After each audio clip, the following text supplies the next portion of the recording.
आज आपको ज़हमत देने का मकसद ये था कि कुछ रोज़ कबल एक प्रेस कॉन्फ्रेंस के ज़रिए मैंने ये ऐलान किया था कि पहली क्लास से लेके 8वीं जमात तक के जो स्टूडेंट्स हैं उनको हम प्रमोट कर रहे हैं, लेकिन 9वीं 10वीं 11वीं और 12वीं जमात के जो स्टूडेंट्स थे उनके लिए जो तरीक़ाकार था उसको फाइनलाइज़ करने के लिए हमारी जो स्टीयरिंग कमेटी एजुकेशन की उनकी एक सब कमेटी बनाई गई थी और उस सब कमेटी ने उस तरीक़ेकार को फाइनलाइज़ करना था।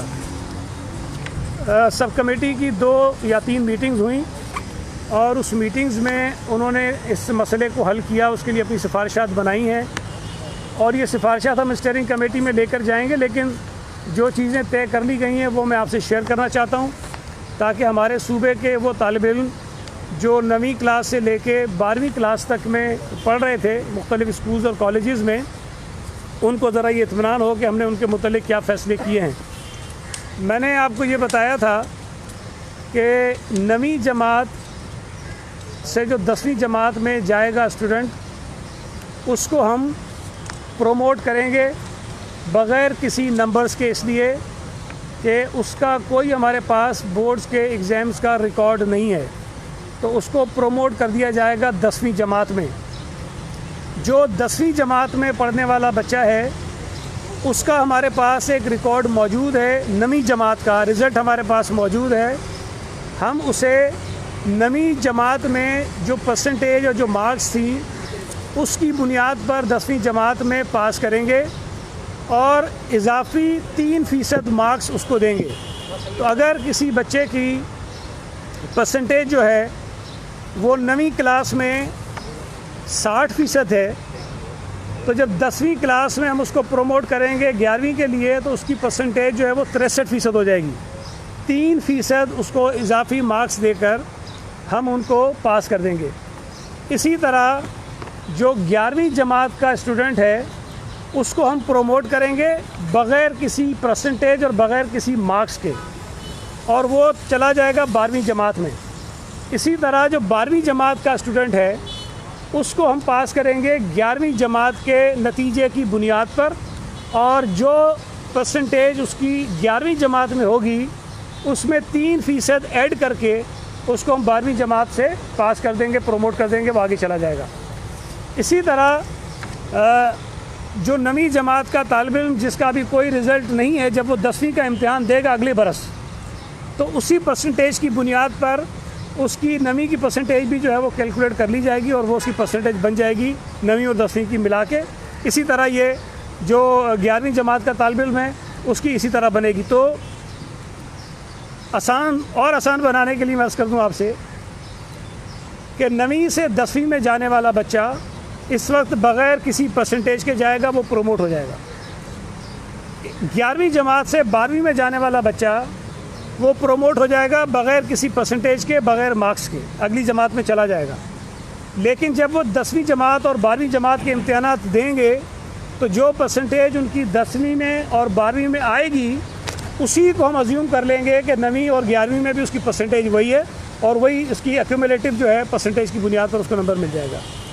और जो 10वीं का बच्चा है वो 9वीं की परसेंटेज की बुनियाद पर जाएगा, उसको 3% इजाफ़ी मिलेंगे, और इसी तरह जो 12वीं का बच्चा है उसको भी 3% इजाफ़ी मिलेंगे और 11वीं जमात के नतीजे पे वो प्रोमोट हो जाएगा। ये तो बड़ा एक सीधा सा था, वो हो गया। एक और चीज़ थी जिसमें मैंने आपको उस वक्त बताया था कि वो अभी तक एक मसला है जिसको हम हल करना चाहते हैं। वो ये चीज़ थी कि जो बच्चे कुछ पेपर्स में फ़ेल हो गए हैं उनको हम क्या करें।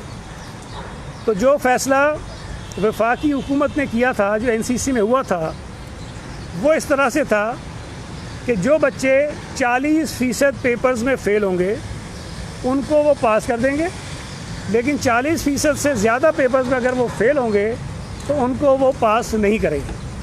लेकिन हमारी जो स्टीयरिंग कमेटी ने सब कमेटी बनाई उसमें हमने ये फ़ैसला किया कि हम तमाम बच्चों को पास कर देंगे, चाहे वो सारे के सारे पेपर्स में ही क्यों ना फ़ेल हो।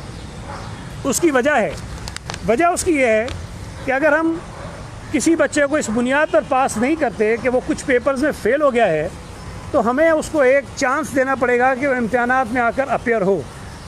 और इस पर काफ़ी बहस हुई कि हमें ये करना चाहिए कि उनको किसी चांस हम दें, लेकिन चूँकि हमें इस बात का यकीन नहीं है कि अगले 1 महीने में, 2 महीने में, 3 महीने में हालात इस काबिल होंगे कि हम बच्चों को इम्तिहानात में बिठा सकेंगे कि नहीं बिठा सकेंगे, तो इस गैर यकीनी सूरत हाल से बचने के लिए ये तय किया गया है कि वो बच्चे जो तमाम सब्जेक्ट्स में अगर फेल भी हैं तो उन्हें सिंपल पासिंग मार्क्स, कोई उनकी परसेंटेज ज़्यादा नहीं होगी, जितने मिनिमम नंबर्स रिक्वायर्ड होते हैं पास करने के लिए, जो 33% होते हैं, वो 33% नंबर्स उनको देकर उनको हम पास कर देंगे ताकि वो भी अगले साल चले जाएं।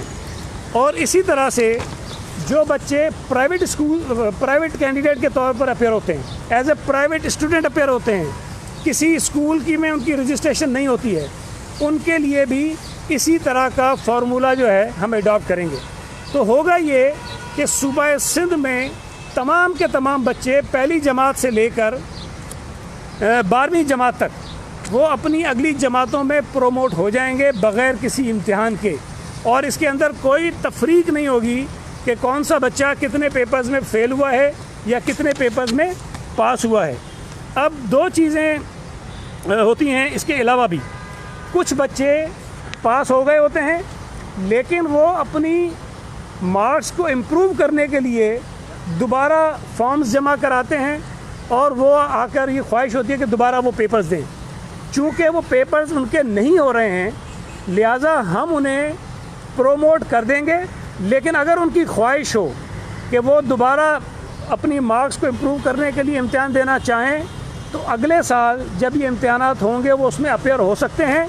हम उनकी जो एडमिशन की फ़ीस उन्होंने अभी दी हुई है, रजिस्ट्रेशन की फ़ीस, उसी फ़ीस की बुनियाद पर उनको बिठा देंगे, एडिशनल उनसे पैसे नहीं लिए जाएंगे। इसी तरह कुछ बच्चे होते हैं जो एडिशनल क्वालिफ़िकेशन के लिए या अपने सब्जेक्ट्स या ग्रुप्स को चेंज करने के लिए अपेयर होना चाहते हैं, उनके लिए भी यही तरीक़ेकार अडॉप्ट किया गया है। इस साल कोई स्पेशल एग्ज़ामिनेशन नहीं होगा, अगले बरस जब ये एग्ज़ाम्स हों तो वो अपनी इस साल की जमा कराई हुई फ़ीस की बुनियाद पर उन पेपर्स में आकर अपेयर हो सकते हैं और अपनी जो भी एडिशनल क्वालिफ़िकेशन हो या सब्जेक्ट चेंज करना चाहते हो या ग्रुप चेंज करना चाहते हो उसके अंदर वो आकर अप्रूव हो सकते हैं। नवी और 11वीं पर उनको 30% मार्क्स दिए जाएंगे और 11वीं और सॉरी 10वीं और 12वीं वाले। मैं दोबारा बता देता हूँ, देखिए नवीं जमात में जो इस वक्त बच्चा है उसने बोर्ड का कोई इम्तिहान नहीं दिया हुआ, तो हमारे पास कोई ऐसा पैमाना नहीं है कि हम उसको कोई परसेंटेज दें, तो उसको हम परसेंटेज नहीं देंगे और 11वीं वाले को भी परसेंटेज नहीं देंगे। वो प्रोमोट हो जाएंगे अगली क्लास में, 9वीं वाला 10वीं में जाएगा, 11वीं वाला 12वीं में जाएगा, बग़ैर नंबर्स के, बग़ैर परसेंटेज के जाएगा और वो पास हो जाएगा, प्रोमोट हो जाएगा, पास भी नहीं बल्कि प्रोमोट हो जाएगा अगली क्लास में। लेकिन जब वो 10वीं का इम्तिहान देगा अगले बरस और 12वीं का इम्तिहान देगा अगले बरस, तो जो अगले बरस इनकी परसेंटेज आएगी वो हम अज्यूम करेंगे दोनों बरसों की, 9वीं की और 10वीं की और 11वीं और 12वीं की। तो ये इस तरह से होगा। तो जो 10वीं जमात का है और 12वीं जमात का है उसका रिज़ल्ट हमारे पास बोर्ड का मौजूद है 1 साल का, तो उसी रिज़ल्ट की बुनियाद पर हम उसको प्रोमोट करेंगे, 3% उसको हम इजाफी मार्क्स दे देंगे। तो ये इसका तरीक़ेकार था। ये एक तो ये चीज़ थी, इसमें कोई कन्फ्यूजन होगा तो आप सवाल कर लीजिएगा। 1-2 और चीज़ें भी हैं, मैं वो भी आपके सामने रख लूँ। इसके साथ साथ जो चीनी के इशू पर आज भी एक प्रेस कॉन्फ्रेंस हुई है, मैं समझता हूँ कि मुर्तज़ा वहाब ने 3-4 रोज़ कबल एक बड़ी तफसीली और बड़ी मुदल्लिल प्रेस कॉन्फ्रेंस की, जिसमें ये जो कमीशन की रिपोर्ट है, चीनी के कमीशन की रिपोर्ट है, उसकी बुनियाद पर, उसकी सिफारिशात के सामने, उसके जो अपने डॉक्यूमेंट्स हैं उसकी बुनियाद पर आपके ज़रिए पूरी कौम से तफसीलात शेयर की।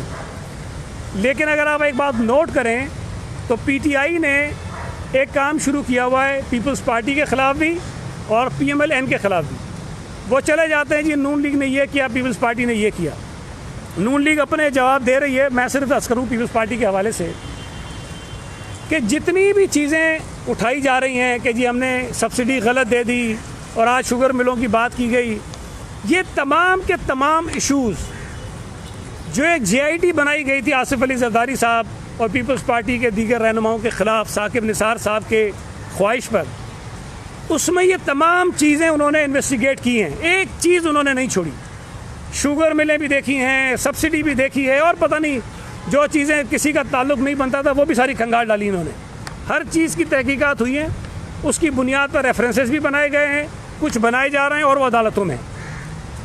हमारी सिर्फ एक गुजारिश है कि वज़ीर आज़म ने जो ये कमीशन बनाया था वो बनाया क्यों था। ये सवाल सिर्फ PTI के लोगों से हमारा है, वज़ीर आज़म से है, और उनके जो ये कुछ जुगादरी रोज़ाना बैठते हैं, जो चवल किस्म के लोग रोज़ाना बैठ के 2-4 ये ड्रामे करते हैं, उनसे एक सवाल है, जवाब तो वो कभी नहीं देंगे। अगर वज़ीर आज़म ने कमीशन बनाया और इसलिए बनाया कि चीनी की कीमतों में नवंबर 2019 से लेकर फरवरी 2020 तक बेपनाह इजाफा हुआ और इस मुल्क के गरीब लोगों, आम लोगों की जेबों से 300 अरब रुपए से ज़ायद की रकम लूट ली गई, डाका मारा गया चीनी की कीमतों में इजाफा करके। वज़ीर आज़म ने कमीशन बनाया कि कमीशन तहकीकात करे कि चीनी की कीमतों में इजाफा क्यों हुआ है और इसके ज़िम्मेदार कौन हैं। सिर्फ एक मकसद के लिए कमीशन बनाया गया। उस कमीशन ने, जो कमीशन बनाया गया था 20 फरवरी 2020 में, उस कमीशन ने अपनी एक रिपोर्ट पेश की 9 मार्च 2020 को वज़ीर आज़म को, और जिसमें बताया कि चीनी की कीमतों में इजाफा क्यों हुआ था, इसके ज़िम्मेदार कौन है। होना तो ये चाहिए था कि उस रिपोर्ट की बुनियाद पर कार्रवाई शुरू हो जाती, लेकिन चूँकि उसमें इनके अपने जो, जिनको मैं बैनुल अक़वामी जुगादरी कहता हूँ, जो PTI के अंदर बैठे हुए हैं, जो बहुत बड़े फ़नकार हैं, जो PTI की ATMs हैं, इमरान खान की ATMs हैं, जो पैसे कमाते हैं, लोगों की जेबों से पैसे लूटते हैं और PTI के ऊपर और वज़ीर आज़म के ऊपर ख़र्च करते हैं, वो लोग सारे इसके अंदर मुलविस थे। तो उन्होंने उसको बचाने के लिए और इस चीनी के स्कैंडल को मज़ीद बिगाड़ने के लिए, ताकि और लोगों को भी इसमें शामिल करें, उन्होंने फॉरेंसिक के नाम पर मज़ीद एक काम शुरू कराया कि जी इसकी फॉरेंसिक भी कर लें आप मज़ीद, उसके बाद कार्रवाई करेंगे। खुर्शीद शाह को गिरफ़्तार किया तो कौन सी फॉरेंसिक कराई थी भाई? आसिफ अली जरदारी को गिरफ़्तार किया तो कौन सी फॉरेंसिक हुई थी? फरियाद टालपुर साहबा गिरफ़्तार हुई तो कौन सी फॉरेंसिक हुई थी? शर्जील मेमन गिरफ़्तार हुआ, आगा सिराज दुरानी गिरफ़्तार हुआ, कौन सी फॉरेंसिक हुई थी? उनको तो आपने बग़ैर तहकीकात के, बग़ैर इंक्वायरियों के पकड़ के अंदर डाल दिया।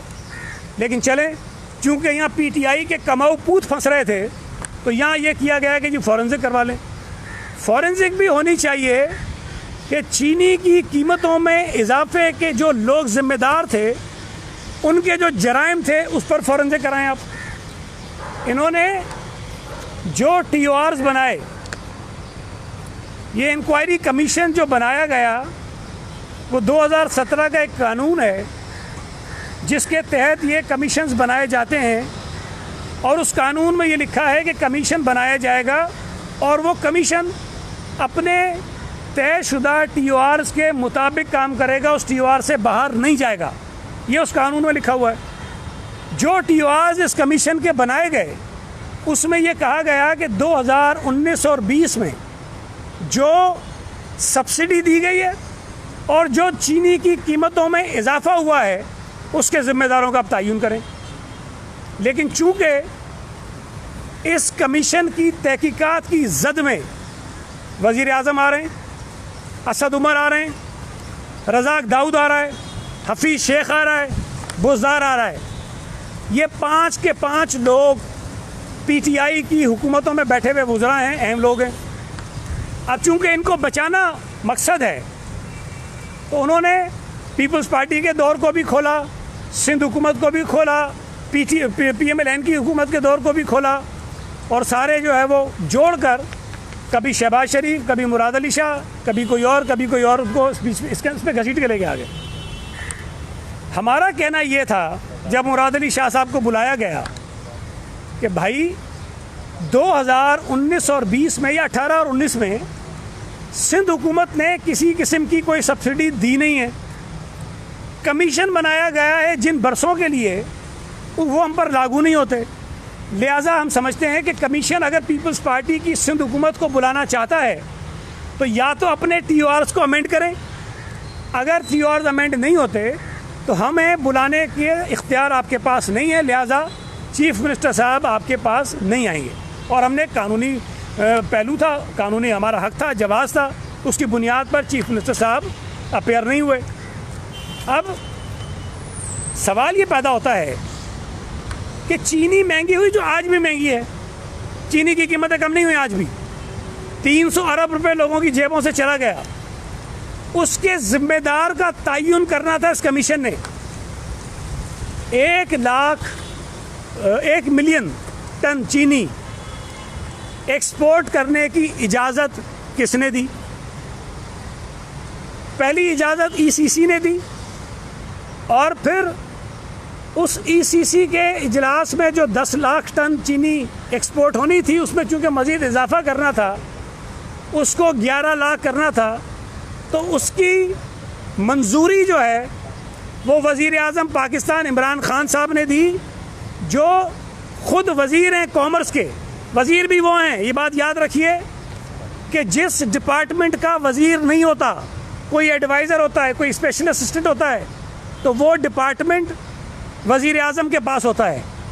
तो आज वज़ीर आज़म पाकिस्तान वज़ीर सेहत भी हैं, वज़ीर कॉमर्स भी हैं। तो वज़ीर कॉमर्स ने उस समरी को बतौर वज़ीर आज़म, उसको बतौर इंचार्ज मिनिस्टर कॉमर्स, उस समरी को पढ़ा, उस समरी को अप्रूव किया, जिसमें 10 लाख से 11 लाख टन जो चीनी है उसको एक्सपोर्ट करने की इजाज़त दी गई।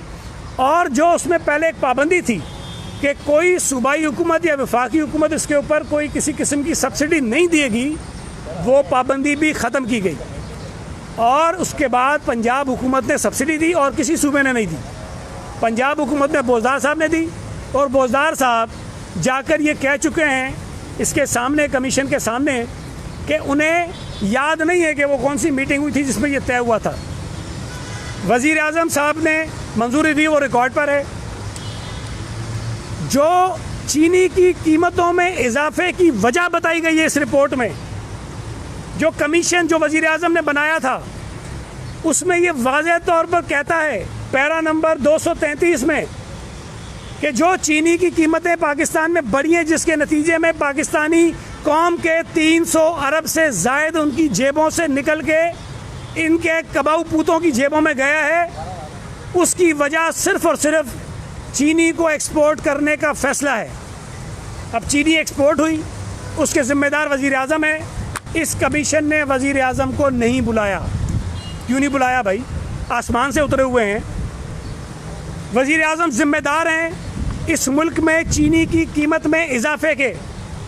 वज़ीर आज़म ज़िम्मेदार हैं इस मुल्क के लोगों की जेबों से निकलने वाले 300 अरब रुपए के। यहाँ इनसे बात करो तो कहते हैं शहबाज शरीफ ने ये किया, मुराद अली शाह ने ये किया। और भाई, जो हमने किया हम उसका जवाब दे रहे हैं। GIT हमने पहले भुगती हैं, नैब हम अब भी भुगत रहे हैं, भुगतते रहेंगे। तुम अपना जवाब दो।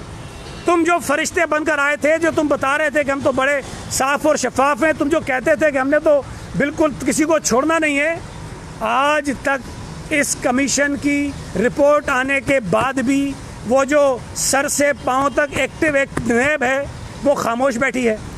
नैब क्यों किसी को गिरफ्तार नहीं कर रही है? नैब ने क्यों असद उमर को गिरफ्तार नहीं किया? नैब ने क्यों हफीज शेख को गिरफ्तार नहीं किया? नैब ने क्यों रज़ाक दाऊद को गिरफ्तार नहीं किया? नैब ने क्यों वज़ीर आज़म को गिरफ्तार नहीं किया? नैब ने क्यों बोजदार को गिरफ्तार नहीं किया?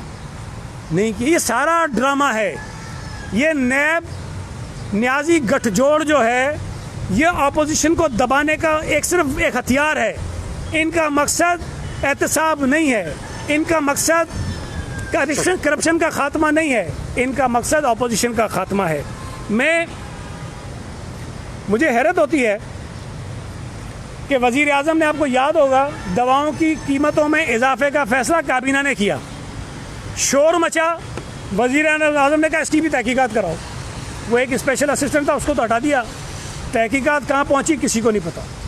खुद काबीना को सदारत करते हैं, खुद फैसला करते हैं, फिर लोग जब शोर मचाते हैं फिर कहते हैं जी ये कैसे हो गया, इसकी तहकीकात करो। गैस की कीमतों में 2 मरतबा इजाफा काबीना ने किया, वज़ीर आज़म ने काबीना की सदारत की। उसके बाद जब पता चला गैस की कीमतें बढ़ गई, कहते हैं तहकीकात करो, कैसे हो गई। फिर तहकीकात हुई, कुछ नहीं पता क्या हुआ। भारत से दवाई जहाँ जो अभी आनी थी बंद थी, सारा कुछ तिजारत कारोबार बंद था। भारत से इंपोर्ट की इजाज़त वज़ीर आज़म की ज़ेर सदारत काबीना ने कमेटी बनाई, उस कमेटी ने दी। जब शोर मचा तो कहते हैं तहकीकात करो, ये कैसे हो गया। यार क्या मजाक है। खुद फैसले करते हैं काबीना की सदारत करते हुए, उसके बाद भूल जाते हैं कि काबीना ने हुआ फैसला। मुझे समझ नहीं आती कि काबीना में वज़ीर आज़म जब बैठे होते हैं वो उन पेपर्स को पढ़ते भी हैं कि नहीं पढ़ते हैं, कोई इन्हें पढ़ के समझाता भी है कि नहीं समझाता है। चीनी की एक्सपोर्ट की इजाज़त खुद दी, चीनी की कीमतों में इजाफे का सबब खुद बने, उसके ऊपर तहकीकात भी खुद करवाई, रिपोर्ट भी आ गई, जिम्मेदार भी खुद हैं, फिर कोई नहीं पूछ रहा है उनसे। मैं एक बात और बताना चाहता हूँ उन लोगों को जिन्होंने 2-3 और एमनेस्टी स्कीम्स के नतीजे में सहूलतें लेना शुरू कर दी हैं। जो वज़ीर आज़म का ट्रैक रिकॉर्ड मैं आपको बता रहा हूँ, खुद फैसले करते हैं, खुद मुकर जाते हैं, खुद तहकीकात करवाते हैं, खुद ही फिर जो है वो रिपोर्टें बना के कमीशन बना देते हैं। तो जो ये कंस्ट्रक्शन को रिलीफ मिला हुआ है, मैं यकीन से कह रहा हूँ आपको, ये वज़ीर आज़म खुद इस पर कमीशन बनाएगा।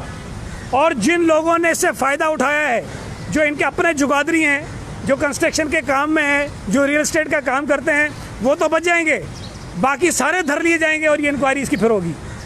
तो ये वज़ीर आज़म साहब जो करते हैं उनको पता नहीं चलता मैं क्या कर रहा हूँ। इनके काबीना में, इनकी पार्टी में जो बैनुल अक़वामी जुगादरी बैठे हैं, जो लोग पीटीआई को फाइनेंस करते हैं, जो पीटीआई के ऊपर पैसे खर्च करते हैं, वो इस किस्म के फैसले कराते हैं, उससे फ़ायदा उठाते हैं, खुद साइड पे हो जाते हैं और बाकियों के लिए मुसीबत बन जाती है। और अल्टीमेटली जो नुकसान होता है वो पाकिस्तान की कौम का होता है। उनकी जेब से सैकड़ों, हज़ारों, अरब रुपए निकलकर इनके एटीएम्स की जेबों में चले जाते हैं। मैं मुतालबा करता हूँ कि अगर नैब ने अपनी गैर जानिबदारी साबित करनी है तो पीटीआई के उन तमाम वज़ीरों को, उन तमाम लोगों को फ़ौरन गिरफ़्तार करो जिनकी वजह से 300 अरब से ज़ायद रुपए पाकिस्तानी कौम की जेबों से निकलकर पीटीआई की एटीएम्स की जेब में गए और उन एटीएम्स के ज़रिए पीटीआई के ऊपर खर्च हुए हैं। मैं एक और बड़ा इशू है इम्पोर्टेंट, हमारे ओवरसीज़ पाकिस्तानी जो बहुत बड़ी तादाद में दुनिया के मुख्तलिफ ममालिक में मौजूद हैं, इस हुकूमत की पॉलिसीज़ की वजह से जिस तरह से वो बेचारे उन मुल्कों में जलील और रुस्वा हो रहे हैं उसकी मिसाल नहीं मिलती है। पीटीआई अगर फॉरेन एक्सचेंज की ज़रूरत हो तो आप मिन्नतें करते हो अपने ओवरसीज़ पाकिस्तानीज़ को कि खुदा के लिए आप जो है यहाँ पैसे भेजें। अगर आपको चंदा चाहिए हो तो आप इनसे मुतालबा करते हो ओवरसीज़ पाकिस्तानी से कि हमें चंदा दें आप, ताकि अपनी मईशत को ठीक करें और अपने जो अल्ले तल्ले के ख़र्चे हम पूरे करें और उससे फिर लूट मार मचाएँ। जो फॉरेन फंडिंग का केस भी इनका चल रहा है, उन्हीं से पैसे मांगते हो। आज वो दुनिया के मुख्तलिफ मुल्कों में जलील और रुस्वा हो रहे हैं, बेचारे परेशान हैं, बच्चों समेत। इस हुकूमत को कोई एहसास नहीं है सिवाय ड्रामेबाजियाँ करने के। जो लोग आए हैं उनसे 3-3 गुना किराए ज़्यादा लिए गए हैं, पीआईए ने ज़्यादा किराए लिए उनसे, और भेड़ बकरियों की तरह उनको जहाज़ों में भरकर लेकर आए। कोई जो SOPs हैं उसको फॉलो नहीं किया गया है, आपने वो वीडियोस भी देखी हैं। 3-3 गुना किराए ज़्यादा लेते हैं और उसके बाद उनको जिस तरह जहाज़ों में बिठा कर लाते हैं, वो बिल्कुल सारी दुनिया देखती है कि वो कोरोना के फैलाव का सबब बन रहे हैं। बेचारा किसी मुल्क से पाकिस्तानी जहाज़ में ठीक बैठता है, यहाँ उतरता है तो कोरोना का मरीज़ होकर निकलता है। ये PIA और इस हुकूमत की नालायकी और नाअहली है। यहाँ रोज़ाना आपके पास वीडियोज़ आती होंगी दुनिया में पाकिस्तान की एम्बेसीज़ के बाहर जिस अंदाज में वो पाकिस्तानी बेचारे दरबदर हो रहे हैं। कई दिनों से वो एम्बेसियों के बाहर सड़कों और फुटपाथों पर पड़े हुए हैं। इस हुकूमत को कोई उनका एहसास नहीं है। ये मैं मुतालबा करता हूँ कि उनके मसलों को हल किया जाए और PIA उनसे किराए कम ले ये कहना कि जी जहाज़ खाली जाता है, ख़र्चा होता है, और भाई इन पाकिस्तानियों ने जो दूसरे मुल्कों में कमा रहे हैं, पाकिस्तान की इकोनॉमी को चलाया है हमेशा। उनके लिए अगर PIA कुछ खर्च कर देगा तो एहसान नहीं करेगा उनके ऊपर। आज वो मुश्किल में हैं, आज उनको ज़रूरत है मदद की। और दूसरी बात यह है कि जो पेट्रोल की कीमतें कम हुई हैं, PIA को कोई खर्चा नहीं हो रहा, कोई इसके ऊपर बोझ नहीं पड़ रहा। उनकी टिकटों की कीमतें कम होनी चाहिए। PIA ने अपनी टिकट्स में सस्ते नहीं किए और महंगे कर दिए हैं, तो इसका कोई जवाज़ नहीं है। उनसे जो है वो वापस सस्ते टिकट दिए जाएँ उनको, और उनको फ़ौरी तौर पर बुलाया जाए। ये जो मैंने उस दिन भी बात की PIA के हादसे की, देखिए आज भी PIA में, ये रिकॉर्ड की बात बता रहा हूँ, उसके पेपर मौजूद हैं। कानून के मुताबिक, रूल्स के मुताबिक, दुनिया के जो रूल्स हैं, जो कैप्टन हैं, जो पायलट्स होते हैं, वो 12 घंटे की फ़्लाइट कर सकते हैं मुसलसल, 12 घंटे, उससे ज़्यादा वो फ्लाई नहीं कर सकते। 4 घंटे इजाफी उनको दिए जा सकते हैं अगर कोई सूरत हाल ऐसी हो जिसमें ये ज़रूरी हो जाए। ये एक्सेप्शंस हैं, ये नहीं कि 16 घंटे, 12 घंटे है, 4 घंटे इजाफी ये रूल्स हैं, उसके मुताबिक उनको दिए जा सकते हैं। और खुदा न खास्ता बहुत इमरजेंसी हो, कोई बहुत ही ज़रूरी हो जाए, तो यहाँ पर सिविल एविएशन उनको 1 घंटे का वेवर दे सकती है। ये केस टू केस होता है, केस टू केस होता है। अगर कहीं ऐसी सूरत हाल हो तो वो 17 घंटे हो जाते हैं, बस इसके अलावा कुछ नहीं हो सकता। इस PIA की मौजूदा इंतज़ामिया ने सिविल एविएशन से 4 घंटे का ब्लैंकेट वेवर लिया हुआ है, ब्लैंकेट वेवर, जो बैनुल अक़वामी फ़िज़ाई उसूल जो हैं, सिविल एविएशन के जो रूल्स हैं, उसकी वायलेशन है। अगर 16 घंटे एक, और अगर पायलट 4 हों तो ये 18 घंटे होते हैं।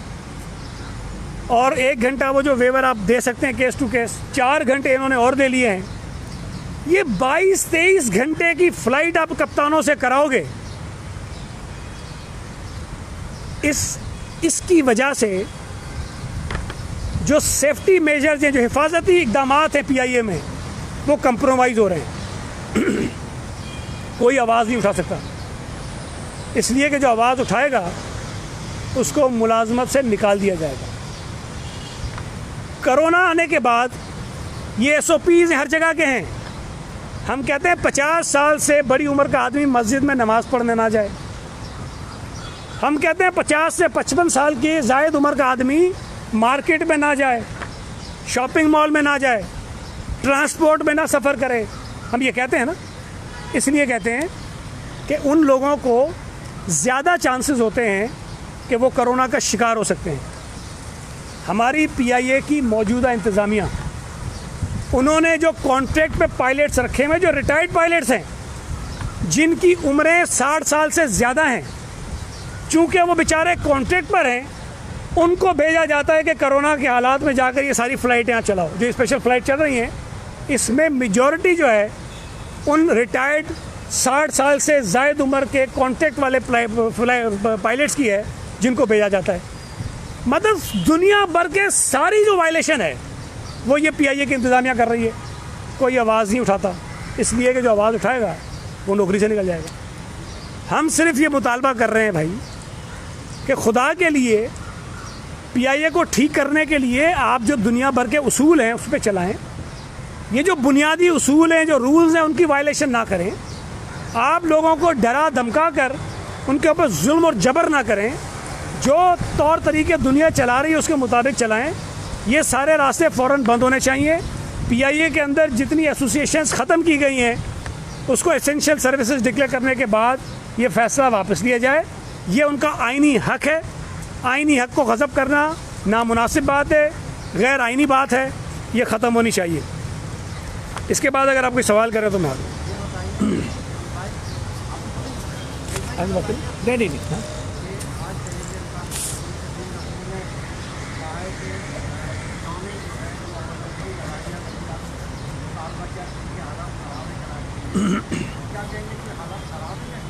देखें, इस वक्त पाकिस्तान की मईशत की जो हालत है, जो माहिरीन कह रहे हैं वो पाकिस्तान की 70 साल तारीख़ की बदतरीन मुआशी हालात का हम सामना कर रहे हैं। और ये कोरोना की वजह से नहीं है, कोरोना तो अभी मार्च में फरवरी में आया ना, उससे पहले अगर आप इनकी मईशत के हालात को उठा के देखें तब भी इन्होंने बर्बाद करके रख दी मईशत। इन्होंने फिगर फजिंग की, अपनी जीडीपी ग्रोथ के झूठे फिगर्स बताए जो साबित हुए हैं। 1.9 थी, उन्होंने ज़्यादा बताई, झूठ बोला, कौम से झूठ बोला, दुनिया से झूठ बोला, वर्ल्ड बैंक से झूठ बोला, IMF से झूठ बोला, अपनी आवाम से झूठ बोला। झूठ बोलकर अपनी मईशत की ग्रोथ उन्होंने ज़्यादा दिखाई। और आज भी जो ख़बरें आ रही हैं कि जब आपके पास इतनी स्पेस है कि जो आपको कर्ज़ों की अदायगी करनी थी वो डेफर हो गई है, इन हालात में ये मज़ीद उतने कर्ज़े लेने जा रहे हैं जो पाकिस्तान की तारीख़ में किसी हुकूमत ने नहीं लिए। जो पीपल्स पार्टी की हुकूमत ने 5 साल में कर्ज़े लिए, इस नालायक नाअहल सेलेक्टेड हुकूमत ने 1 बरस में लिए। PMLN ने भी हमसे ज़्यादा कर्ज़े लिए, लेकिन PMLN ने भी जितने 5 साल में लिए, इस नालायक नाअहल हुकूमत ने ये 18-20 महीनों में ले लिए हैं कर्ज़े। जितनी बेरोज़गारी इस नालायक और नाअहल सेलेक्टेड हुकूमत के दौर में हो रही है, इसकी मिसाल कहीं नहीं मिलती है।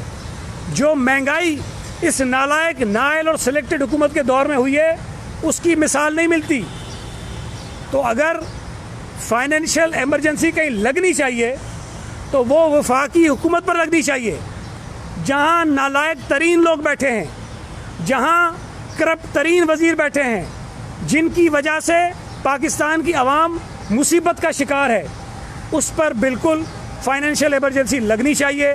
सिंध हुकूमत इस वक्त पाकिस्तान में तमाम हुकूमतों से बेहतर अंदाज में गवर्न कर रही है, बेहतर अंदाज में अपनी हुकूमत चला रही है, बेहतर अंदाज में अपने शहरियों की ज़िंदगियों को बचाने की कोशिश कर रही है। साहब ये बताएं कि कल अली साहब ने कहा है कि सिंध में पूरे मामला जड़ है वो 18वीं तारीख वो ख़त्म हो जाए तो ये मामला बेहतर होगा। अली जैदी से कभी ये पूछ लें कि 18वीं तरमीम है क्या।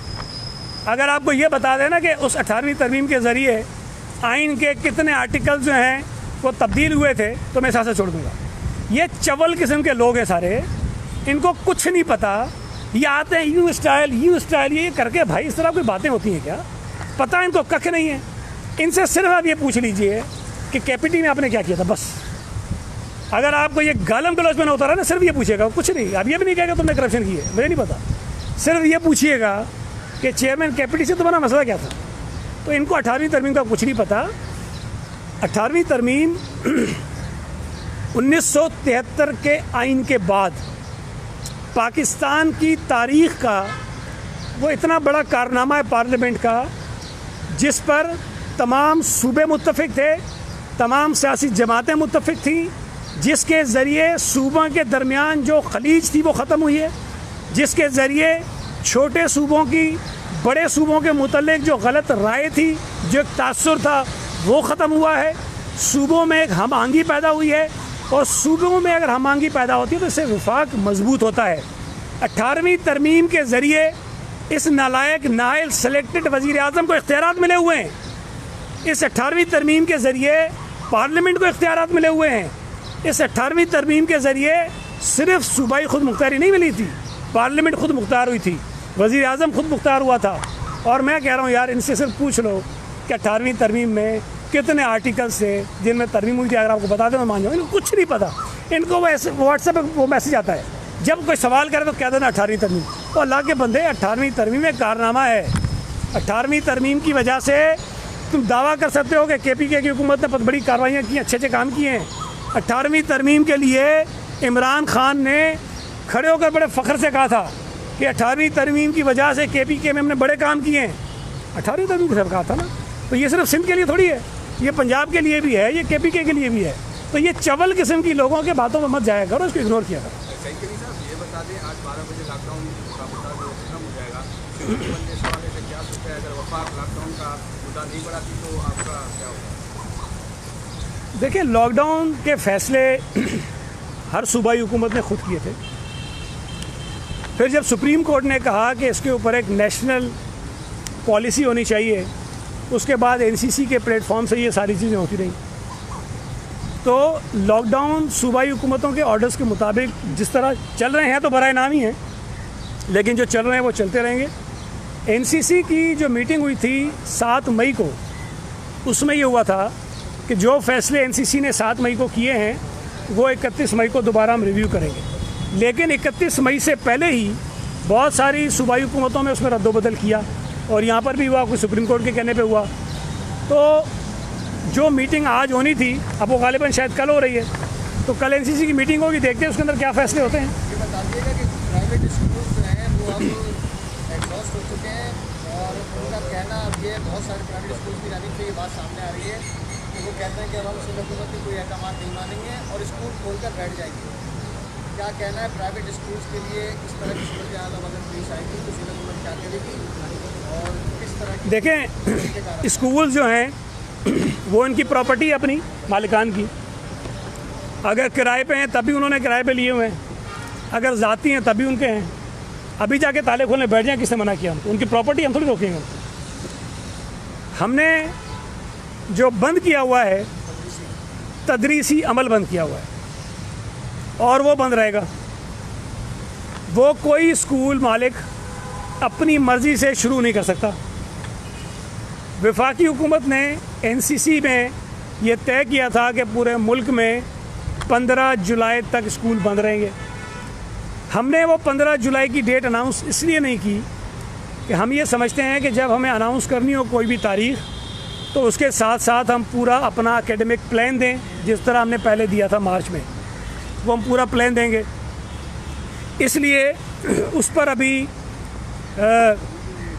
मैं समझता हूँ कि हम शायद हमारा इरादा है कि मंगल को 2 जून को अपनी स्टीयरिंग कमेटी की मीटिंग करेंगे और उस मीटिंग में ये तय कर लेंगे कि एकेडमिक प्लान हमें किस तरह बनाना है और स्कूल्स कब खोलने हैं। लेकिन जो हमने पहले ऐलान किया था कि 1 जून से स्कूल और कॉलेज खुलेंगे, वो हमने विड्रॉ करके नया ऑर्डर जो है वो इशू कर दिया कि 1 जून को स्कूल नहीं खुलेंगे और नई डेट हम बाद में अनाउंस करेंगे। तो ये बड़ा क्लियर है। जो प्राइवेट स्कूल मालिकान कह रहे हैं स्कूल खोलने हैं वो अभी से खोल के बैठ जाए, मुझे कोई एतराज़ नहीं है। तदरीसी अमल बंद है वो बंद रहेगा और मैं समझता हूँ कि जिस किस्म के हालात हैं कोई पेरेंट्स इन हालात में अपने बच्चों को स्कूल नहीं भेजेंगे। धोनी साहब, जैसे आपने 12वीं जमात तक बात की, 10वीं व 11वीं 12वीं में प्री मेडिकल ट्रेनिंग जैसी टफ एजुकेशन शुरू हो जाती है। क्या समझते हैं कि उनका बात डायरेक्टली कर देंगे तो वर्कलोड बढ़ेगा और हर कोई आसान समझेगा कि आपको मेडिकल आराम से हम बैचलर्स में एडमिशन ले सकते हैं, बिना पड़ेगी? नहीं, देखें, जो आपके प्रोफेशनल कॉलेजेस हैं उनमें एडमिशन के लिए अपना एक रिटन टेस्ट होता है और उस टेस्ट में हम किसी किस्म की कोई रियायत नहीं दे रहे हैं। उस टेस्ट में अलबत्ता ये ज़रूर हो रहा है, हमने बात की है जो डिपार्टमेंट है बोर्ड्स एंड यूनिवर्सिटीज़ का, उससे कि उन यूनिवर्सिटी से ये गुजारिश ज़रूर की जाए कि जो मिनिमम परसेंटेज रिक्वायर्ड होती है इस टेस्ट में अपीयर होने के लिए, उसमें कुछ रिलैक्सेशन ज़रूर दे दिया जाए, ताकि जो बच्चे इम्तिहान नहीं देंगे, मुमकिन है वो ज़्यादा एक्सपेक्ट कर रहे हो कि उनकी परसेंटेज बढ़ेगी, तो कम से कम उनके साथ ज़्यादती ना हो, वो उस टेस्ट में अपीयर हो जाएं। लेकिन उस टेस्ट को पास करने में किसी किस्म की कोई रियायत किसी तालिब इल्म को जो है वो नहीं दी जाएगी। ठीक है। ये बता दें कि किसान मुराई बलोच और बल्दिया सानिया की जो है कि रिपोर्ट की सिंधाई को के हुक्म के बावजूद वो पब्लिक नहीं की गई। अली सेठी का इल्ज़ाम है कि वो पीपल्स पार्टी के बड़े नाम है जो है कि बेसिकली पब्लिक नहीं की जा रही, इस पर क्या करें? देखिए, मैं एक अर्ज़ कर दूं कि ये GITs सबके पास हैं, आप लोगों के पास भी हैं, हर आदमी के पास है। लेकिन कानूनी तौर पर पाकिस्तान के कानून के मुताबिक इन GITs की कोई हैसियत नहीं है। GITs बनाई जाती हैं सिर्फ तहकीकात करने के लिए। जिस तरह किसी भी जुर्म में अगर कोई शख्स गिरफ़्तार हो और पुलिस उसकी तहकीकात करती है और अपनी तहकीकाती रिपोर्ट अदालत के सामने पेश कर देती है, उस तहकीकाती रिपोर्ट की बुनियाद पर कभी भी किसी शख्स के ख़िलाफ़ कार्रवाई नहीं होती, इसलिए कि वो तहकीकात पुलिस अपनी तहवील में लेने के बाद करती है, तो उसको कोई अदालत इतना मुस्तनद तस्लीम नहीं करती है। लिहाजा ये जितनी GIT रिपोर्ट्स हैं, इनकी हैसियत भी उसी एक तहकीकाती रिपोर्ट की है जिस तरह कोई और आम तहकीकाती रिपोर्ट होती है। इसको पब्लिक करने से एक इम्कान होता है जो मैं समझता हूँ शायद जो इंसाफ की फराहमी है उसके रास्ते में हायल होने के इम्कानात होते हैं। जिस तरह आजकल मीडिया पर इन GITs को उछाला जाता है, हालांकि वो गलत होती हैं। मैं आपको सिर्फ एक मिसाल देता हूँ। डॉक्टर आसिम की भी एक GIT रिपोर्ट बनी थी ना 462 अरब रुपए का इल्ज़ाम था डॉक्टर आसिम के ऊपर कि उसने करप्शन किया। क्या हुआ उसका? डॉक्टर आसिम को दुनिया का अमीर तरीन आदमी बना दिया गया था उस GIT में। बिल गेट से ज़्यादा उसकी जायदाद और उसका पैसा था। अगर उस GIT रिपोर्ट को मान लें तो डॉक्टर आसिम दुनिया का अमीर तरीन आदमी और 462 अरब, मतलब किसको कहते हैं 462 अरब रुपए, उसकी उसने करप्शन की थी। अब मुझे बताइए क्या ये चीज़ें हकीकत से दूर दूर भी कहीं मिलती हैं? लेकिन चूँकि मीडिया पे बड़ा शोर शराबा मचा, इससे लोगों का ओपिनियन चेंज होने के इम्कानात होते हैं, इससे लोगों के साथ ज़्यादती हो सकती है। ये जो मीडिया पे एक माहौल बनता है वो असरअंदाज हो सकता है। जो इंसाफ का एक बुनियादी उसूल होता है कि वो फेयर होना चाहिए। तो मैं ये समझता हूँ कि ये तमाम इल्ज़ामात जो GITs में लगे हमारी क़यादत के ख़िलाफ़ ख़ास तौर पर, उन पर सारी ये रेफरेंसेस हैं, मुकदमात हैं। कौन सी चीज़ है जिसमें किसी के ख़िलाफ़ केस नहीं बना हुआ? मुझे बताएं ना आप। सब पर तो है।